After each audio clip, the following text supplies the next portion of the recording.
Hello student, welcome back to the channel Akhil Math Classes. Today we are going to start question number 10. Okay, तो क्या है question पढ़ते हैं पहले.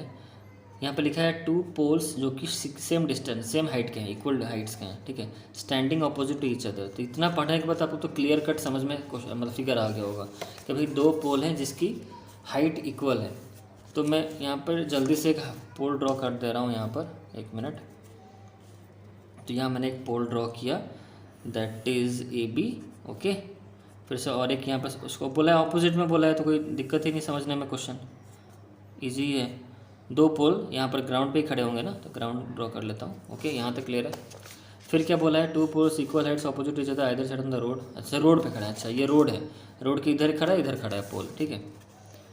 And the angle of sorry कहाँ चला गया, हाँ 20 मीटर वाइड रोड है. तो ये जो रोड की जो विड्थ है, यहाँ पर देखो, ये विड्थ जो है ना वो 80 मीटर की है, 80 मीटर है, ठीक है.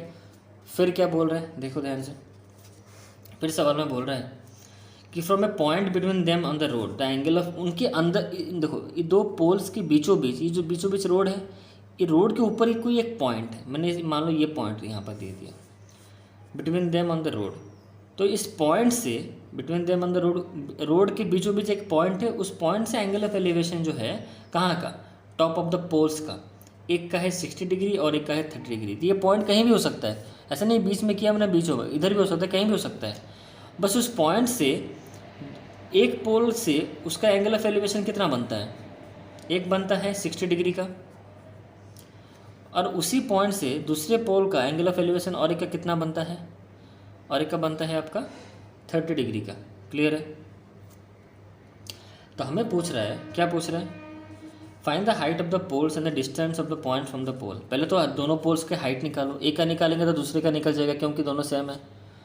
वो तो निकालो आप, पोल्स के हाइट तो निकालो, और ये भी निकालो कि ये जो पॉइंट है, ये पॉइंट है, ये ए बी पोल से कितनी दूरी पे है ये पॉइंट, और यही पॉइंट सी डी पोल से कितनी दूरी पे है. ऐसा नहीं दोनों की इक्वल, दोनों अलग अलग हो सकता है. ऐसा नहीं, अगर ये बीचों बीच होता पॉइंट तो दोनों पहले पोल से डिस्टेंस जो होता है दूसरे पोल से भी डिस्टेंस वही होता है, बट हमें नहीं पता.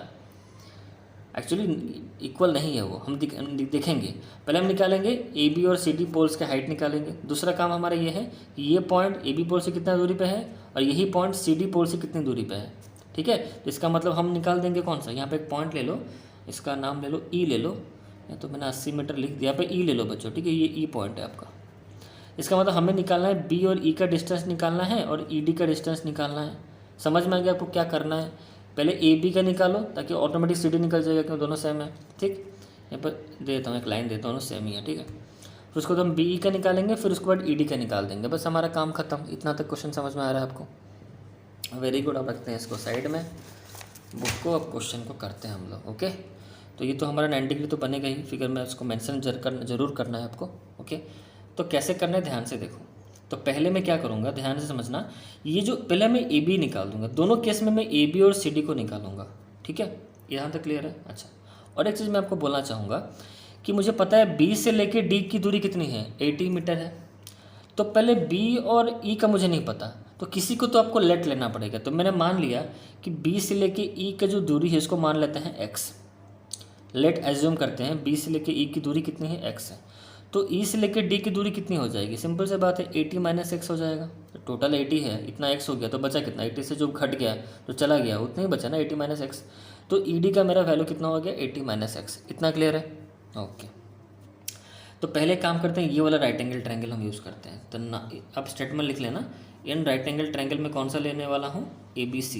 यहाँ पे लिखना पड़ेगा in right angle triangle, A B sorry C लिख दिया, ई लिखना है, ए बी ई लिया मैंने. ओके, अच्छा. तो पहले मैं किसका किसका करूँगा. अब सवाल यही पर आता है कि भाई किसका बाय किसका करें, हम ऊपर किसको रखें नीचे किसको रखें. देखो सिंपल सी बात है, पहले आप रखो बी ई को रखो और इसका रखो. इसका तो रखना ही रखना है आपको, ए बी का तो रखना ही रखना है, क्योंकि दोनों सेम है, दोनों को सेम को इक्वल कर देंगे हम, इक्वेशन बन जाएगा हमारा, ठीक है. तो पहले हम ए बी को रखेंगे और देन बी ई को रखेंगे. तो पहले मैं रख लेता हूँ, आपकी मर्ज़ी किसी को रखो, मैं ए बी को रख लेता हूँ. ए बी बाय, मैं ए बी रखा, फिर उसके बाद रखा मैं बी ई रखा. तो वही सेम हो गया आपका, 60 डिग्री के रेस्पेक्ट पे बना रहा हूँ, तो पी बाई बी वही tan ही होगा. तो यहाँ पर लिख दूंगा tan 60 डिग्री. tan 60 डिग्री कितना हो गया यहाँ पर, A B by B C. तो ए बी मुझे नहीं पता, छोड़ दो उसको. BC की वैल्यू मुझे पता है x है, तो tan 60 कितना होता है, √3 होता है, तो √3 इक्वल टू AB बाय कितना, BC कितना है, x है, क्रॉस मल्टीप्लिकेशन करो, we got the value, AB कितना हो गया, √3x, AB का वैल्यू कितना हो गया, √3x। और मुझे फिर से आपका अब निकालना है, CD निकालना है, ठीक है। तब दूसरा राइट एंगल ट्रायंगल, तो दूसरा यहाँ पर लिखना पड़ेगा राइट एंगल ट्रायंगल। अब ये लूँगा मैं, कौन सा, इसका नेमिंग ले लो CDE, इसका नेमिंग क्या होगा, CDE होगा, राइट।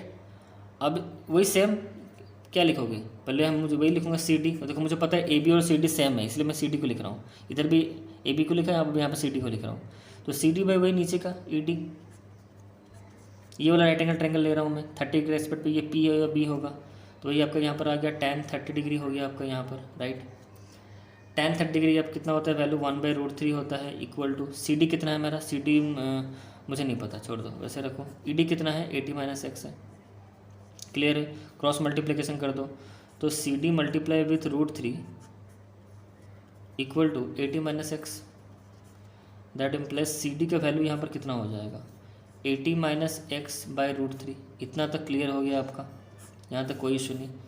अब मुझे पता है AB जो है CD भी वही है, क्योंकि दोनों 2 poles, according to question the 2 poles are same height, तो मुझे पता है अकॉर्डिंग टू क्वेश्चन A.T.Q मुझे पता है ये चीज़ें कि भाई AB जो है CD वही है, तो AB कितना है, √3x इक्वल टू CD कितना है, 80 - x डिवाइड बाई कितना, √3।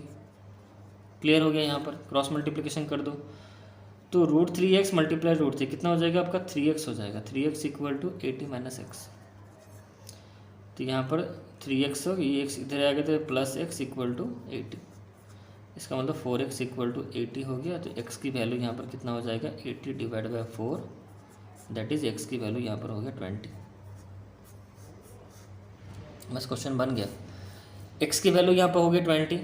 इसका मतलब पहले तो ये बात समझो, पहले हम क्या एक काम करते हैं, पहले AB का वैल्यू निकाल लेते हैं कि AB जो होगा CD वही होगा, तो AB यहाँ पर कितना है, √3x था ना हमारा, पहले हाइट ऑफ द पोल निकालते हैं, तो √3 मैंने यहाँ पे लिखा इंटू x की वैल्यू कितना है, 20, तो इसका मतलब यहाँ पर 20 लिखो। इसका मतलब AB का हाइट कितना हो गया आपका, 20√3। अगर आपका AB 20√3 है तो देयरफॉर आपका CD भी निकल जाएगा, वही सेम 20√3 ही है होगा, ये दोनों सेम है। तो ये जो दोनों निकले, ये हाइट ऑफ द पोल हो गए।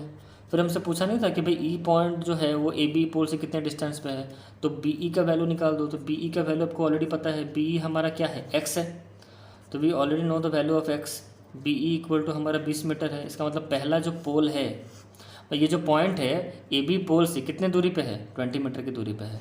अब निकालते हैं CD पोल से ये पॉइंट कितने दूरी पे है, तो कितने दूरी पे कैसे पता चलेगा, ED represent the distance between that point E and that pole CD, तो हम ED की वैल्यू निकालेंगे। ED हमारा कितना है, 80 - x है, तो यहाँ पर 80, ये 80 हो गया, 80 - x की वैल्यू कितनी है, 20 है, इसका मतलब ये हो गया आपका 60 मीटर। तो समझ में आ गया। तो जो हमारा सेकंड जो ये CD जो पोल था इस पॉइंट से कितनी दूरी पे है, वो 60 मीटर की दूरी पे है। तो टोटल हमारा यहाँ पर हो गया सारा, ये 4 आपके आंसर हो गए। अब कैसे स्टेटमेंट लिखना है खुद अपना दिमाग लगाओ, क्लास 10th के बच्चे हो, इंग्लिश आपका एक सब्जेक्ट है, कैसे चीज़ों को समझ लिया ना, आप खुद से लिखो स्टेटमेंट, ठीक है, कैसा होना चाहिए स्टेटमेंट। तो समझ में आ गया ये सवाल, ये हमारा क्वेश्चन नंबर 10 था। तो क्वेश्चन नंबर 10 हमारे यहीं पर ख़त्म होता है। तो नेक्स्ट वीडियो में हम स्टार्ट करेंगे क्वेश्चन नंबर कौन सा, 11। ओके, तब तक इस वीडियो में इतना ही, चलो बाय।